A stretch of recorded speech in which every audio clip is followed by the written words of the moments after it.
Você pode já abrir a sua Bíblia no livro de Efésios. Abra aí no livro de Efésios, na carta aos Efésios, no capítulo 4. Enquanto você está abrindo a sua Bíblia, deixe-me te lembrar de algumas coisas. Nos últimos domingos, nós temos meditado consistentemente nessa série que se chama Uma Igreja Comum. E nós temos discernido diante da palavra de Deus em que consiste uma igreja. O que é ser uma igreja? O que é uma igreja comum? Isso se faz necessário por quê?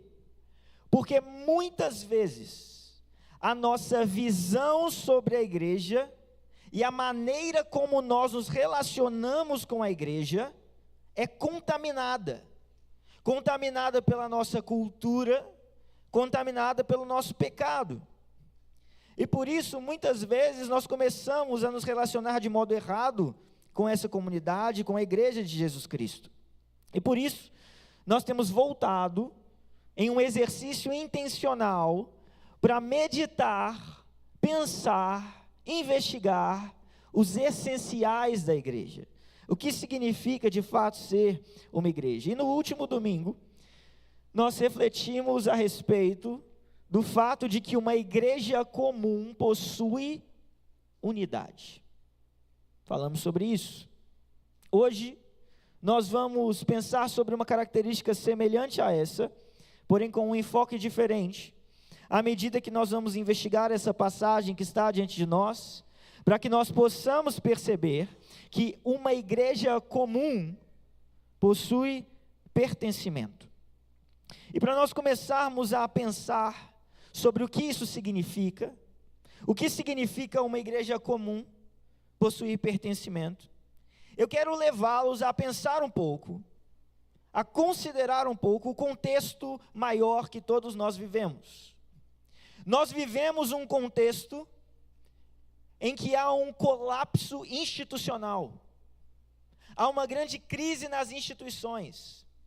E um cientista político chamado Hugh Heclo, que lecionou em Harvard durante alguns anos, ele produziu uma obra, um livro, que se chama On Thinking Institutionally, que significa Pensando Institucionalmente. E nessa obra, esse cientista político vai apontar que nós vivemos uma grande crise das instituições no Ocidente. E existem dois vetores principais dessa crise. Um consiste nas muitas falhas institucionais, nos escândalos que acontecem, nos procedimentos deficientes dessas instituições. Esse é um dos vetores que comunica essa crise nas instituições que nós detectamos ao nosso redor. Mas há um outro vetor também. O outro vetor é o próprio desenvolvimento cultural, que valoriza o individualismo, a autonomia e a crítica. E esses vetores, eles atingem as instituições, transformam as nossas relações com as instituições da nossa sociedade e enfraquecem essas instituições. E você pode então, diante deste dado que eu estou te dando, pensar, e por que isso é um problema? Isso é um problema, porque diante das crises institucionais, a sociedade começa a se fragmentar. Ela perde as suas bases, ela perde a sua identidade, ampliando essa crise em crises, em vários âmbitos da nossa vida. Exemplos disso são os divórcios, que se tornam cada vez mais comuns e eles são um sintoma de crises institucionais. Outro exemplo é a panela de pressão política que nós vivemos. Essa panela de pressão política, em especial enquanto nós nos aproximamos das eleições, revelam também que nós estamos passando por crises institucionais. Um outro exemplo, lamentavelmente ainda mais fresco nas nossas memórias, é a questão da segurança pública. Veja o que aconteceu, está acontecendo no Rio de Janeiro. Eu estava lá, na segunda-feira, um dia antes dessa operação que tomou os jornais começar a ser realizada. E nós podemos ver a violência e a crise de segurança pública, e essa crise é também um sintoma que revela esse colapso das instituições. E diante desse cenário, por que é importante nós pensarmos sobre isso? É importante nós pensarmos sobre isso, pois o nosso contexto cultural de crises institucionais, de desconfiança, de fragmentação, de individualismo, afeta, sabe o quê? Afeta a nossa relação com a igreja. Tudo isso reverbera na nossa relação com a igreja. Veja, você pode não pensar sobre isso que eu estou falando. Você pode não se conscientizar desses elementos que eu procurei agora te conscientizar. Mas isso não impede que você seja influenciado e afetado por eles. Não impede que você sofra os efeitos desses elementos e dessa crise. É por isso que Mark Dever, um pastor batista nos Estados Unidos, ele vai escrever: esta é uma era anti-institucional, talvez mais do que qualquer outra época na história da igreja. Agora veja que o problema disso é que, influenciados pelo espírito da época, e que, diga-se de passagem, é um reflexo do nosso próprio pecado em nosso coração, nós entramos em um estado onde temos igrejas doentes e membresia doente. E todas essas coisas estão conectadas. E nós precisamos, diante da palavra de Deus, com o coração humilde diante da verdade de Deus, nos voltarmos às Escrituras, para que nós possamos ser corrigidos, para que nós possamos resgatar a saúde dessa relação que tem entrado em colapso, e que desafia os nossos impulsos de autonomia, de independência, e recuperam a nossa confiança nas promessas que Cristo fez à sua igreja. Porque veja que às vezes eu tenho até mesmo a impressão de que eu estou dizendo para vocês de uma realidade tão distante e tão estranha à maioria de nós, uma vez que nós sempre pensamos a vida a partir das nossas próprias necessidades e individualidades, e pouco senso nós temos de coletividade, de corpo. Esse momento da história que vivemos é ainda pior, pois no passado outros povos, outras culturas e outras nações ainda tinham um sentido de coletividade muito maior do que o nosso. Mas agora, dizendo sobre essas coisas, eu me sinto até estranho. E penso se vocês conseguem entender o que eu estou falando, de tão estranho que isso é a nossa sociedade. Cristo fez promessas à sua igreja, mas nós nos esquecemos disso. E nós vivemos como se essas promessas não fossem reais e não fossem ser cumpridas. E um dos efeitos desse exercício de nós revisitarmos as Escrituras, e o que elas dizem, é resgatar o nosso senso de pertencimento. E por isso nós vamos ao texto de Efésios capítulo 4, e eu lerei com vocês nessa manhã do versículo 11 ao 16.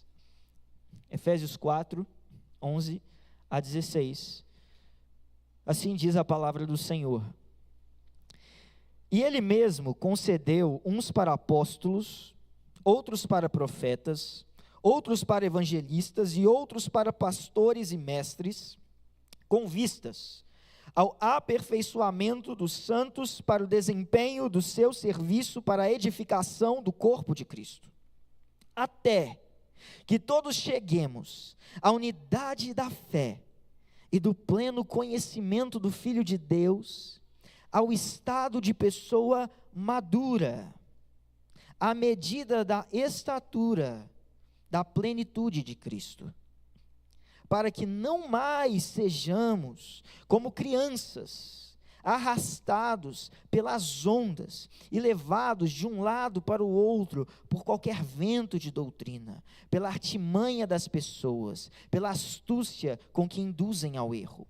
Mas seguindo a verdade em amor, cresçamos em tudo naquele que é o cabeça, Cristo, de quem todo o corpo bem ajustado e consolidado pelo auxílio de todas as juntas, segundo a justa cooperação de cada parte, efetua o seu próprio crescimento para edificação de si mesmo em amor. Vamos orar mais uma vez e pedir ao Senhor que fale conosco através da sua palavra. Senhor, nós agradecemos ao Senhor pela tua palavra e pelo teu Espírito que age em nossos corações. Nós estamos aqui, Pai, diante dessa verdade,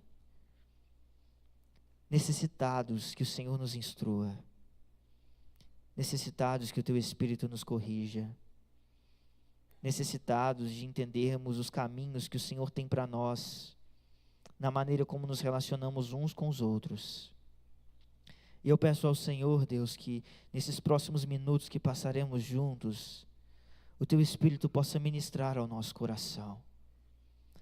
Porque nós não nos reunimos aqui, Pai, por rituais vazios, mas por um Deus vivo, que fala conosco, que ministra as nossas almas, que nos salva da nossa miséria.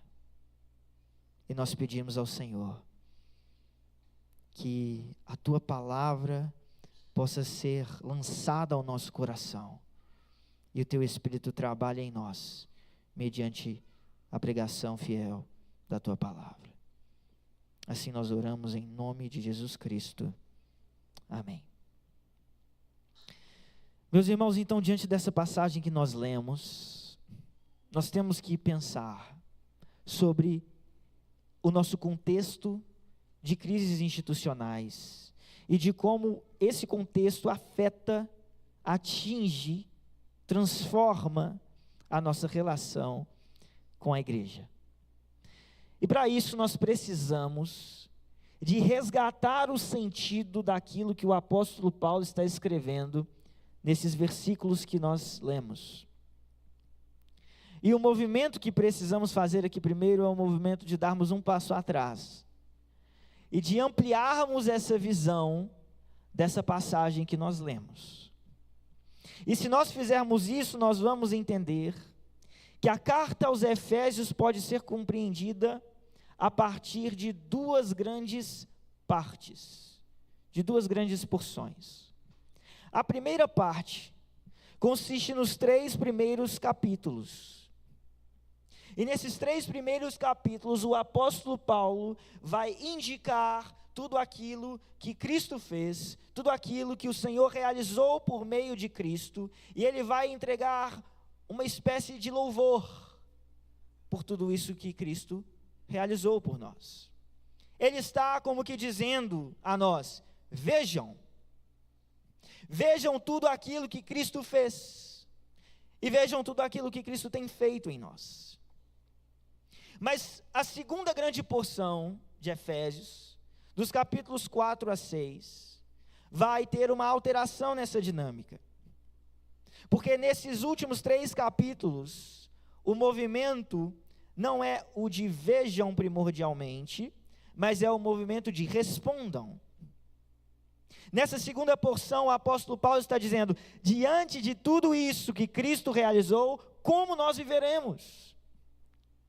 Como nós responderemos a tudo isso que foi realizado e tem sido realizado em nós?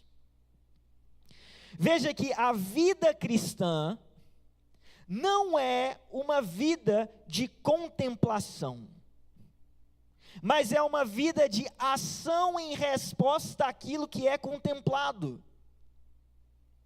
Porque aquilo que é contemplado por nós, aquela glória contida nos primeiros 3 capítulos de Efésios, nos impulsionam e devem nos impulsionar a maneira como vivemos, como respondemos, e é assim a vida cristã.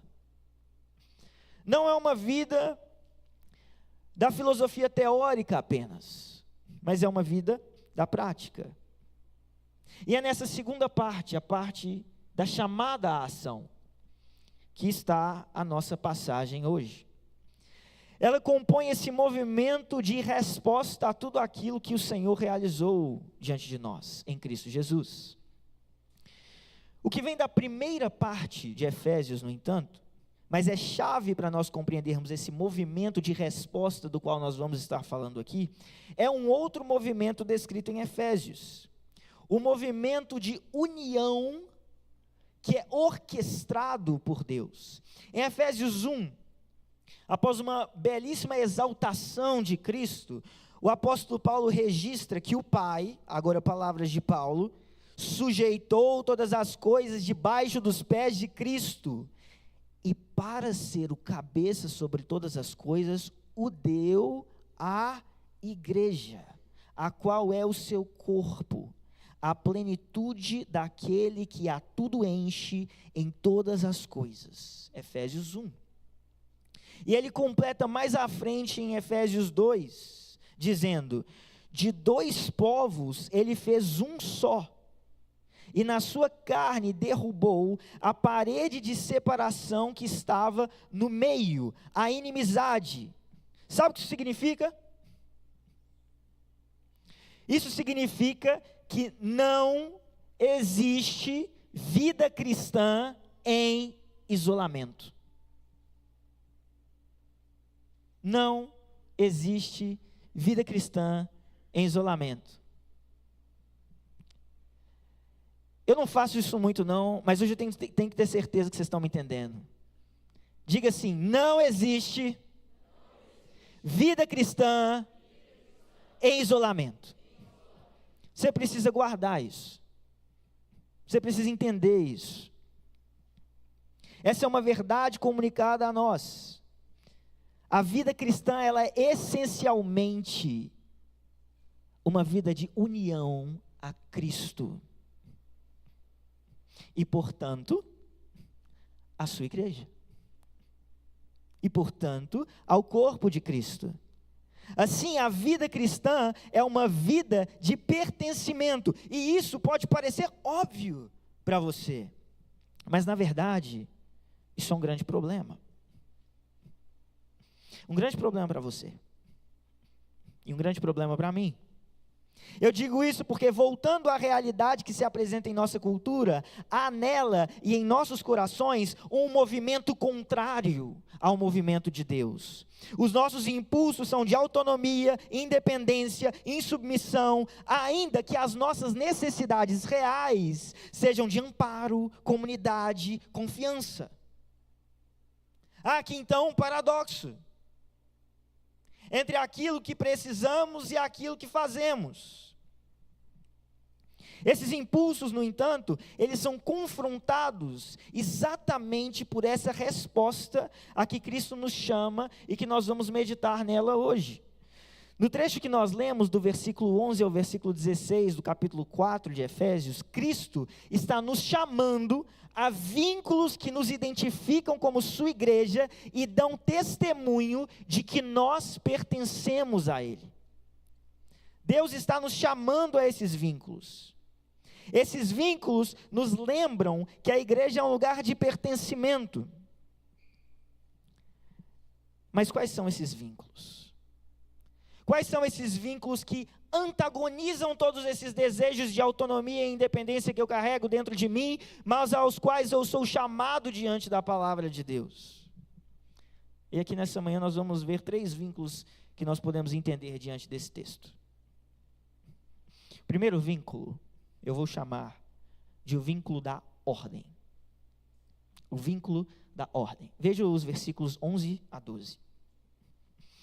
E ele mesmo concedeu uns para apóstolos, outros para profetas, outros para evangelistas, e outros para pastores e mestres, com vistas ao aperfeiçoamento dos santos, para o desempenho do seu serviço, para a edificação do corpo de Cristo.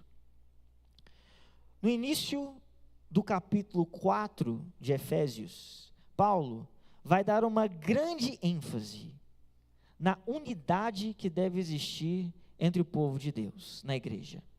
Essa unidade, ela tem como base toda a obra realizada por Jesus.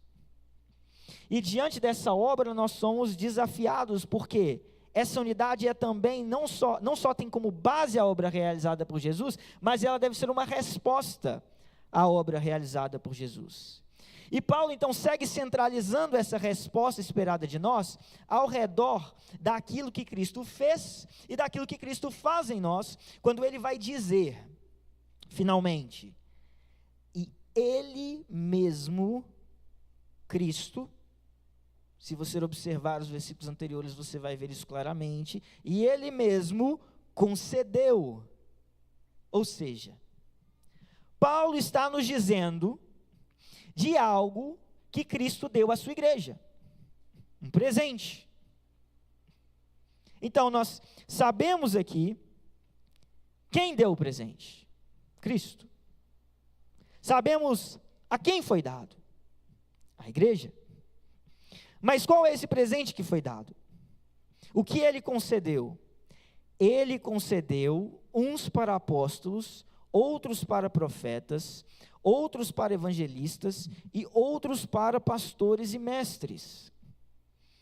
Existe aqui uma perspectiva de que Deus distribuiu dons ao seu povo, mas não apenas dons. Deus dá esses dons para que os dons sejam exercidos, e o exercício desses dons implicam em função, e essas funções implicam em papéis, e esses papéis são designados por ofícios. E a lista que nós temos aqui, ela não é uma lista exaustiva de dons e de ofícios, mas todos esses elementos, eles estão unidos por um viés. Se você prestar atenção nas escolhas que Paulo fez aqui, qual é esse viés pelo qual eles estão conectados? O ensino, ou a proclamação da palavra. E isso não é sem propósito, mas isso nos ajuda a contemplar uma realidade confusa na cabeça de muitos, que consiste na noção de igreja como organismo e igreja como organização.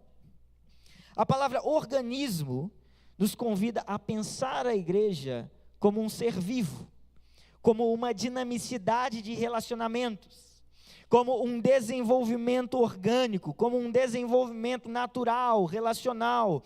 Isso é o que nos remete essa noção de igreja como organismo. A palavra organização nos remete àquilo que é estrutural, àquilo que é funcional. E alguns se distanciam da compreensão bíblica do que é igreja, quando eles querem organismo sem organização. São aqueles que são contrários a ofícios, contrários a credos, a confissões, contrários a estruturas, contrários a regimentos, porque compreendem que a igreja é relacional, mas ignoram o fato de que a Bíblia estrutura essas relações. Ignoram que Deus não deu à igreja apenas dons, mas Ele deu à igreja funções que devem ser exercidas. Outros querem a organização, mas sem o organismo. As estruturas não servem à vida.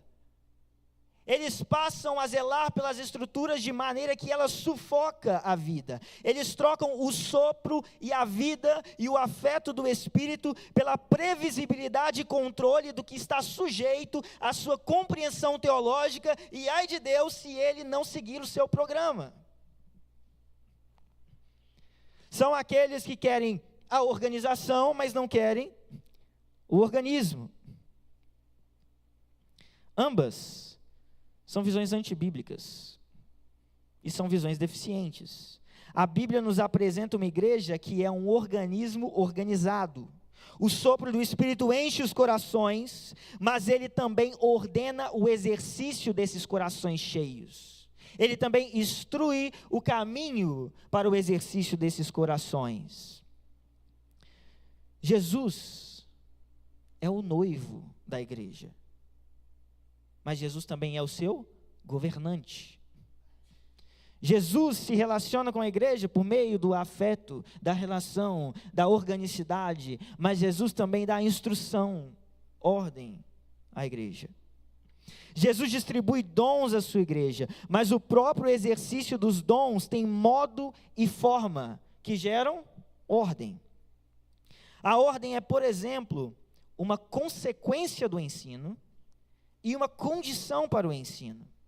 E nessa passagem, exatamente os dons de ensino estão sendo destacados. Mas de maneira geral, nós podemos dizer que onde há ordem para o exercício dos dons, os dons geram vida.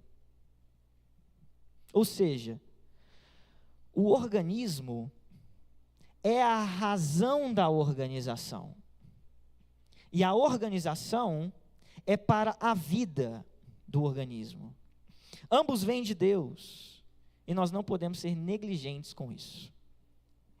O poder do Espírito gera proclamação, conversão, revelação. É o poder manifesto no ato de que Cristo dá à igreja essa estrutura. É o mesmo poder.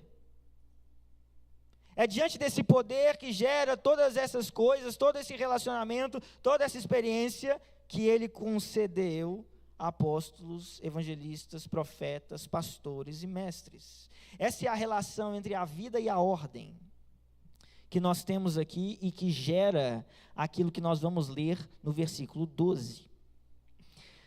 Gera o aperfeiçoamento dos santos para o desempenho do seu serviço, para a edificação do corpo de Cristo. Então, meus irmãos, a igreja, ela é viva, ela é orgânica, ela é pulsante, mas ela também, ao mesmo tempo, possui papéis, relações de autoridade, estrutura, e negligenciar o vínculo da ordem e tentar viver o organismo sem se submeter à organização é rebelião ou imaturidade. Você não é o seu próprio pastor. Você não é a sua própria ovelha. Você não é a sua própria igreja. E nós precisamos nos voltar à palavra de Deus para que nós possamos ter as nossas emoções, sentimentos, sensações, caminhos, decisões corrigidos diante dele e da sua palavra. Isso nos leva ao segundo vínculo que nós temos aqui, que eu vou chamar de o vínculo da maturidade. Veja os versículos 13 e 14, que dizem: até que todos cheguemos à unidade da fé e do pleno conhecimento do Filho de Deus, ao estado de pessoa madura, à medida da estatura, da plenitude de Cristo, para que não mais sejamos como crianças, arrastados pelas ondas e levados de um lado para o outro, por qualquer vento de doutrina, pela artimanha das pessoas, pela astúcia com que induzem ao erro. Veja, se nós já entendemos que Cristo governa a sua igreja, e para isso, Ele estabelece na sua igreja uma ordem, e que nós nos submetemos à ordem que Cristo estabelece, porque Ele governa a sua igreja, e nós já entendemos que essa ordem, estabelecida por Cristo na forma como Ele governa a sua igreja, gera vida, gera edificação em nós. Agora nos versículos 13 e 14, nós temos a ampliação desse movimento, nos apontando que esse movimento nos dirige para um lugar, que esse movimento nos dirige para um destino. Paulo está nos dizendo sobre o que está sendo operado em nós, o que está sendo construído em nós. Esse destino para o qual nós estamos sendo conduzidos vai ser identificado como sendo um destino de maturidade. Nós estamos sendo amadurecidos. E o que é que isso significa? Significa que nós estamos sendo amadurecidos e a medida dessa maturidade é Cristo, ou seja, nós estamos tendo Cristo formado em nós. Nós estamos sendo corrigidos e moldados no molde de Jesus. nos tornando semelhantes a Ele. Mas como essa maturidade se manifesta? E essa passagem vai nos apontar pelo menos duas formas de manifestação dessa maturidade. A primeira forma de manifestação dessa maturidade, ela é relacional. Paulo chama isso aqui de unidade de fé. Essa unidade, ela não é expressa somente no conteúdo e na coesão da nossa profissão de fé, daquilo que nós falamos. Essa unidade antes também se manifesta na maneira como nós nos relacionamos uns com os outros. O versículo 14 nos mostra que a alternativa à maturidade é o quê? É a infantilidade. E é importante nós entendermos isso. Mas para isso ficar mais claro para nós precisamos ir a uma outra passagem, a qual o apóstolo Paulo vai estabelecer também esse contraste, que está lá em 1 Coríntios, capítulo 3, 1 a 3, você não precisa abrir lá, eu leio para você, mas o apóstolo Paulo vai escrever o seguinte: eu, porém, irmãos, não pude falar a vocês como a pessoas espirituais, e sim como a pessoas carnais, como a crianças em Cristo.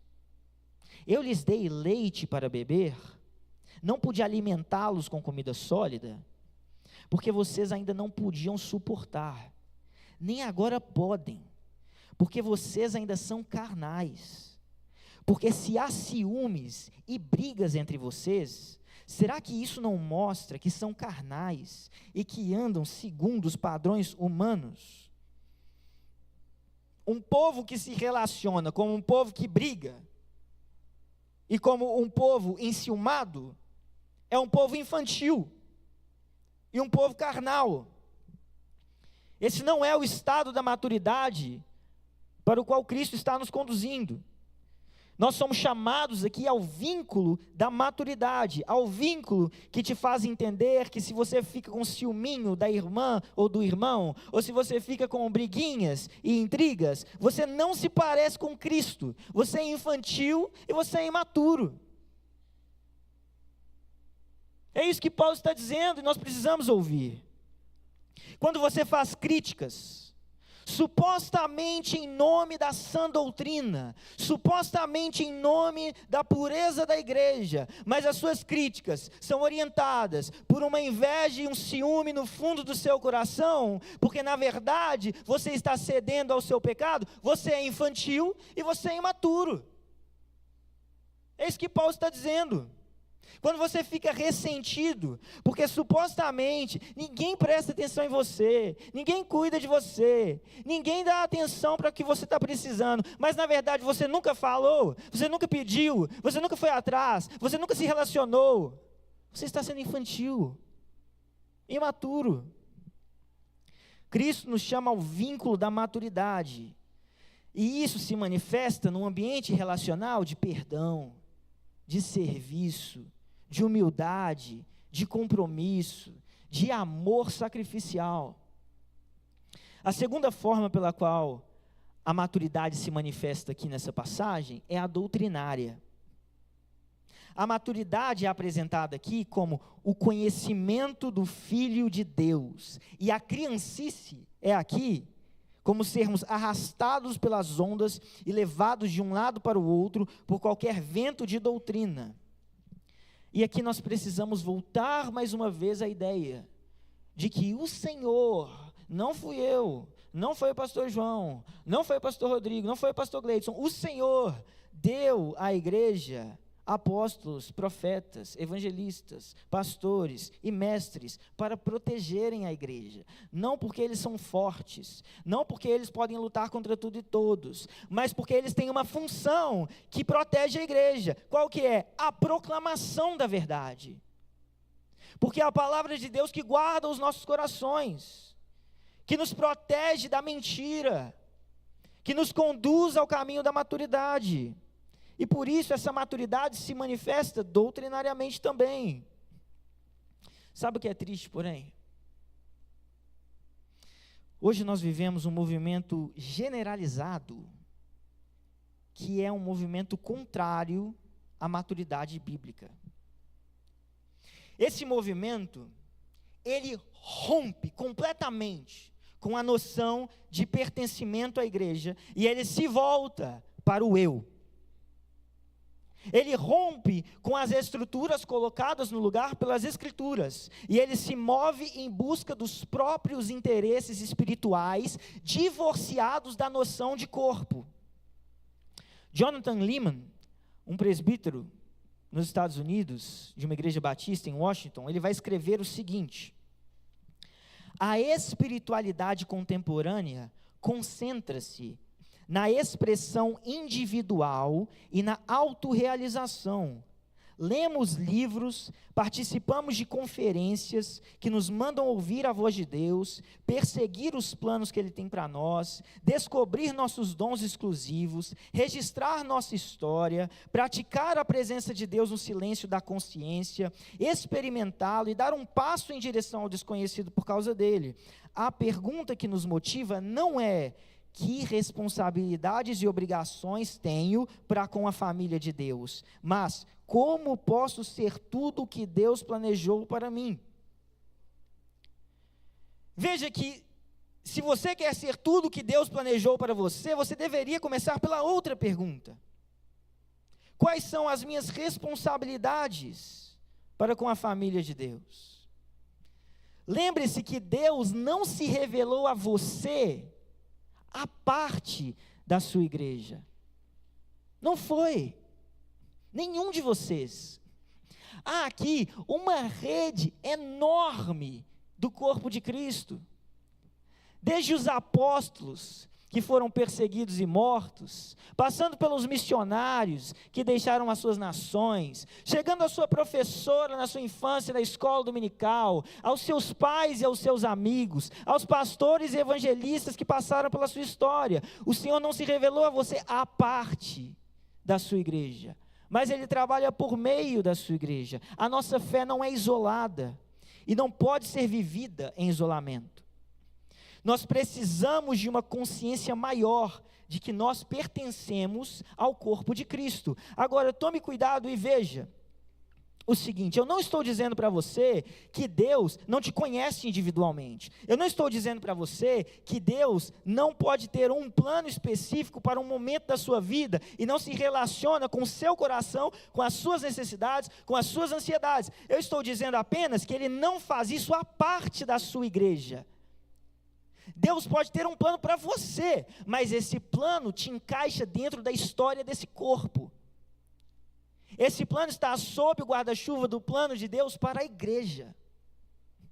Deus se relaciona comigo, Deus fala comigo, Deus me conhece, mas nisso eu me encaixo dentro do plano maior de Deus, que é a edificação de um corpo, a igreja.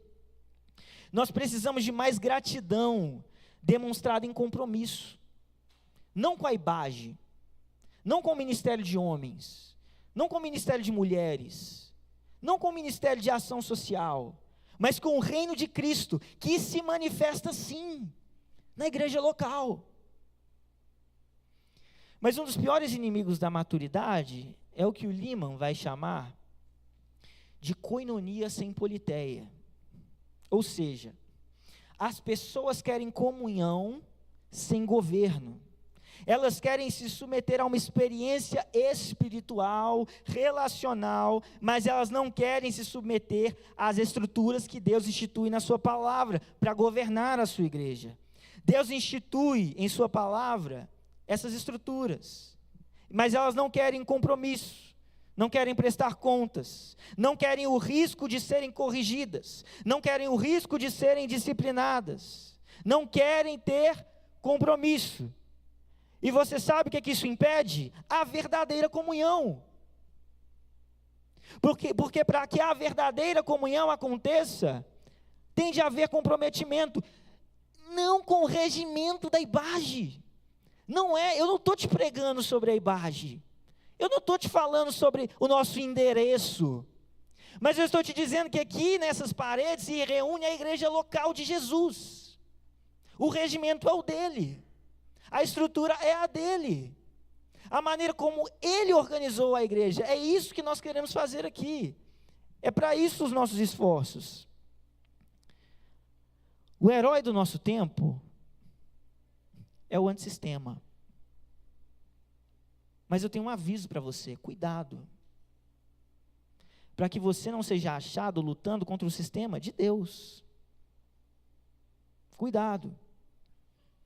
Ao descrever esse problema, o Lehman ele vai dizer o seguinte, eu leio aqui mais uma citação dele para você. Podemos desfrutar de comunhão casual, mas não construímos relacionamentos deliberadamente com o propósito de discipular, equipar, ser transparente, responsabilizar. Não acolhemos instrução e disciplina. Nós não nos incomodamos. Unimos-nos às igrejas levianamente e saímos delas sem olhar para trás, pulando de igreja em igreja, raramente parando para pesar as consequências de nossa partida aos demais. Basta dar uma passadinha pelo caixa com sua compra ao sair. Irmãos, nós temos que entender que o que nós estamos fazendo aqui é respondendo àquilo que o Senhor pediu de nós. Não fui eu que inventei a igreja. Se eu tivesse inventado, ela seria diferente, ela só não seria melhor. Mas nós temos que entender quem dá as cartas. Não sou eu e as minhas vontades, é o Senhor. Mas eu e você precisamos então de nos submeter à maneira como Ele organizou a sua igreja. E o Senhor, Ele nos chama ao vínculo da maturidade que consolida relacionamentos e doutrina, para que nós não sejamos mais como crianças. E nós precisamos entender isso. Mas se você está prestando atenção no que eu estou falando aqui até agora, talvez nesse momento você já tenha se perguntado o seguinte: será que eu preciso de ser membro de uma igreja local? Isso nos leva ao próximo ponto, ao terceiro vínculo e último, que é o vínculo da cooperação. Veja os versículos 15 a 16. Mas segundo a verdade em amor, cresçamos em tudo naquele que é a cabeça, Cristo, de quem todo o corpo, bem ajustado e consolidado, pelo auxílio de todas as juntas, segundo a justa cooperação de cada parte, efetua o seu próprio crescimento para a edificação de si mesmo em amor. Se você se pergunta, será que eu preciso ser membro de uma igreja local? Eu te respondo, você prestou atenção nos versículos que eu acabei de ler? Você prestou atenção no que eu disse que são os seus impulsos pecaminosos e culturais do seu sistema de autonomia, de independência? Você prestou atenção nisso? Você percebe que Cristo estabelece a sua igreja, não como nós queremos, mas como Ele quer, e como nós precisamos? Porque se você prestou atenção nisso, eu nem precisaria te responder. Mas Paulo vai deixar essa resposta ainda mais clara, quando ele escreve em 1 Coríntios 12, 21, o seguinte: os olhos não podem dizer à mão, não precisamos de você. E a cabeça não pode dizer aos pés, não preciso de vocês. Quando você se recusa a se vincular, a se comprometer, a se submeter, você está dizendo exatamente isso. Você está dizendo, eu não preciso de vocês. Ou pior, você está dizendo, eu preciso do meu jeito quando eu quiser. Pior ainda, as pessoas confundem presença com pertencimento. Veja o que o autor de Hebreus escreve em Hebreus 10, 25. Não deixemos de nos congregar como é costume de alguns. Mas quando ele está falando isso, ele não está dizendo sobre presença no culto, ele está dizendo sobre engajamento com o corpo. Basta ler o que ele diz antes, no 24. cuidemos também de nos animar uns aos outros no amor e na prática das boas obras. E o que ele diz depois, quando ele fala, não deixem de congregar, completando, pelo contrário, façamos admoestações, ainda mais agora que vocês veem que o dia se aproxima. O ambiente onde essas coisas são praticadas não é exclusivamente ou reducionisticamente o ambiente de culto, mas o pertencimento ao corpo. Esse pertencimento, ele não é uma sensação subjetiva, mas ele é assumir uma responsabilidade regulada pela palavra e diante da comunidade. Então, voltando à passagem em Efésios, Paulo vai dizer que o corpo é ajustado e consolidado pelo auxílio de todas as juntas, segundo a justa cooperação de cada parte. Essa passagem, ela deve e precisa mudar um paradigma na sua cabeça. Como?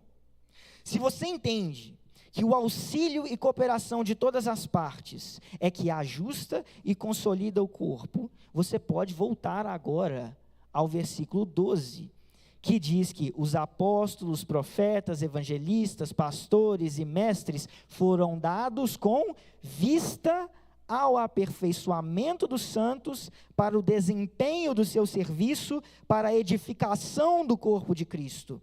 Quando Paulo diz desempenho do seu serviço, ele está falando desempenho do serviço de quem? Desempenho do serviço de todos os santos. Sabe o que isso quer dizer? Que isso deve mudar um paradigma na sua cabeça. Essa passagem nos ensina que ser membro de uma igreja é um cargo. É um cargo. Você entende, você consegue perceber o quão distante está a nossa visão dessa realidade? Sabe por quê? Porque essa não é a natureza do nosso tempo com a qual nós nos relacionamos com as igrejas. Nós nos relacionamos com as igrejas pelo consumo. E o que quer dizer que ser membro é um cargo? Significa que você tem responsabilidades diante da comunidade, que você tem um chamado diante da comunidade, que você será cobrado por isso, porque todas as partes estão funcionando para a edificação do corpo, e você tem uma função nesse corpo.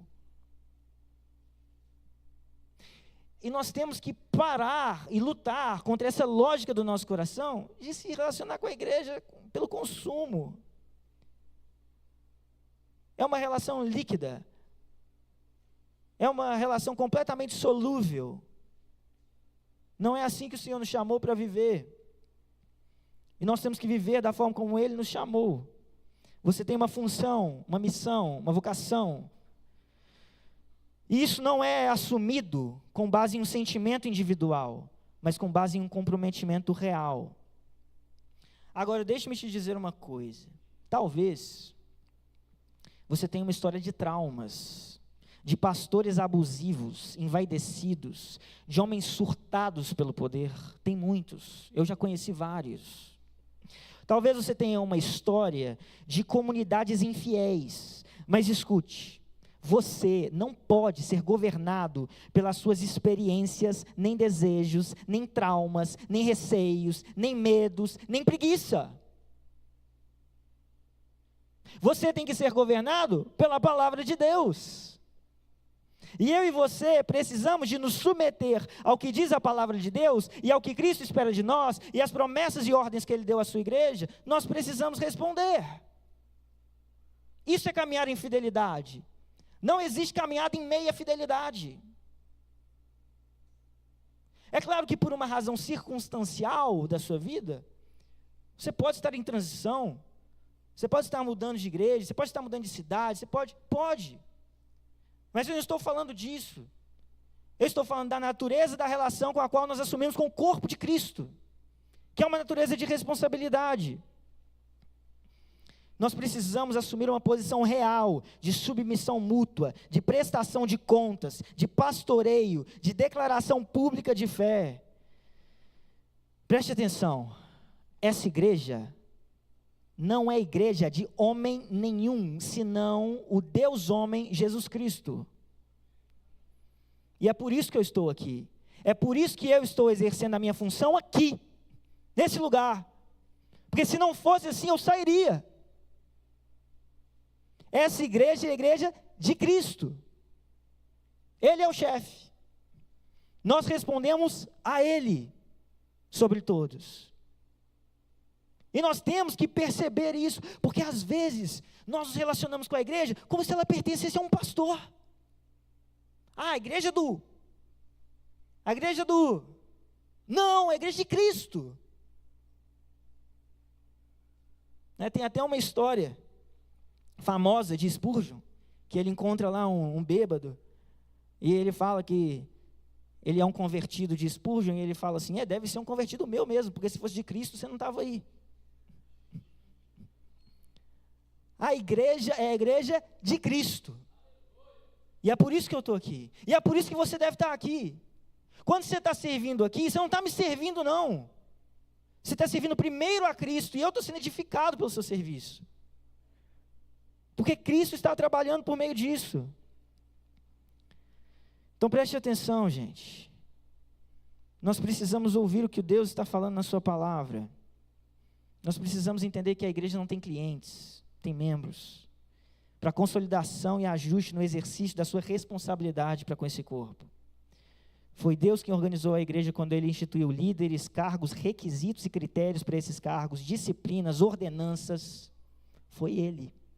Lembra que eu te falei que a gente segue o regimento dele? Não foi assim, eu sinto que a gente deve disciplinar assim, não. Existe uma ordem instituída pelo Senhor.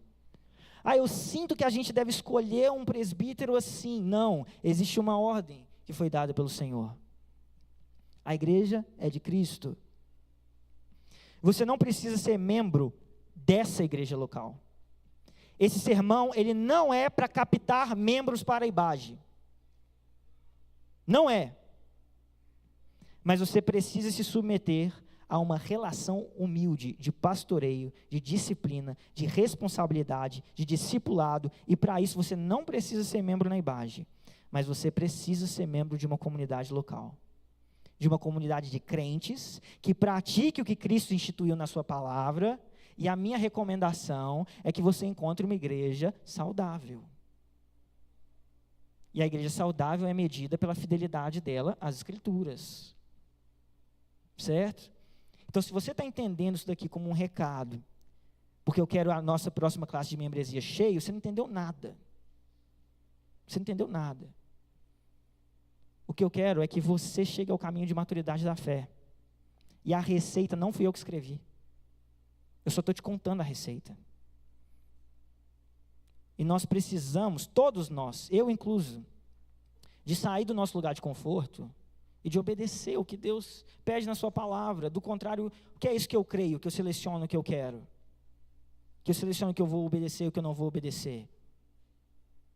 Gente, o Senhor tem para nós uma vida como igreja tão mais profunda do que a vida que nós vivemos. Tão mais profunda. Mas nós não levamos Ele a sério. Nós não levamos a palavra a sério. Nós não nos relacionamos a sério. E esse texto, essa passagem, essa série hoje está nos chamando para a gente desfrutar da igreja. Mas eu falei para o pastor me feriu, mas o irmão pecou, mas lá está todo mundo dormindo com a namorada, mas lá é cheio de hipócrita. Tá bom, isso não muda o que Deus pediu de nós. Isso não muda o fato de que eu creio que o Senhor opera em nossos corações. Isso não muda que nós seremos cobrados diante do que o Senhor nos instrui e nos comanda, e não do que nós sentimos e achamos que é o melhor. Vocês entenderam? Entenderam, gente? Glória a Deus. Então, A minha chamada para vocês essa manhã é que vocês reflitam sobre a natureza do relacionamento de vocês com a igreja. Reflitam sobre isso. E eu não estou falando de ativismo ministerial. Eu não quero que você vire para mim e fale: pastor, agora estou entrando em 5 ministérios. Não é esse o meu objetivo. O que eu quero é que você entenda a natureza da sua relação com o corpo de Cristo, que acontece organicamente, mas tem uma ordem. Não perca isso. Há uma bênção nisso para você, do Senhor. E você vai ser decepcionado, você vai ser frustrado, você vai ter atritos. É por isso que a gente precisa ser uma comunidade de perdão, de humildade. Então, dito isso, vamos orar. Senhor, nós queremos te agradecer, Deus, pela igreja. E nós queremos pedir ao Senhor, clamar ao Senhor que nos perdoe. Porque eu tenho certeza, Deus, que cada um de nós aqui precisa alterar a maneira como nós lidamos com o corpo de Cristo. Precisamos de mais intenção, precisamos de mais consciência, precisamos de mais compromisso, precisamos de mais responsabilidade, precisamos de mais fé para crer na palavra do Senhor e responder a essa palavra. Então que o Senhor nos perdoe, que o Senhor tenha misericórdia de nós, e que o Senhor possa derramar graça na imagem, para que nós possamos ser como um farol no mundo em trevas, para que o evangelho vivido aqui seja o real, o sincero e o verdadeiro, para que haja fidelidade nos nossos corações, conserto no nosso meio, perdão e amor entre nós. Nos ensine a amar o teu povo como o Senhor ama, Pai. E nos perdoe por quando não fazemos isso. Assim nós oramos em nome de Jesus Cristo. Amém.